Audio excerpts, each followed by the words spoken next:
cross-sectional studies, you guys have good opportunity to undertake these. So as the name suggests, that you select a sample of the population and you find some information that gives you some description of an outcome or a risk factor or some profile of interest.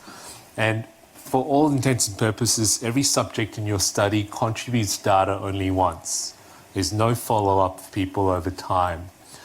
Now, as a descriptive study, the key you want to ensure is representation or representativeness. If you're trying to describe something and make it reflect a larger population, then representativeness is key in this. So if I want to do a sample of how common smoking is among medical students, and I recruit 100 medical students to provide me that information, it'd be nice as much as possible that 100 students represents the larger group.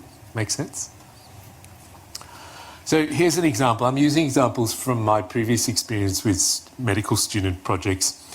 You guys probably might be aware, I've come from Melbourne about a year and a half ago, so with apologies, my examples are from Melbourne.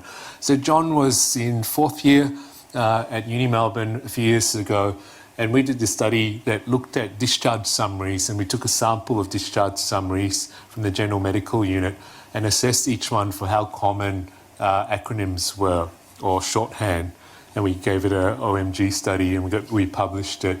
You know, it's just to assess how common or how inappropriate, potentially sort of problematic shorthand or acronyms actually are.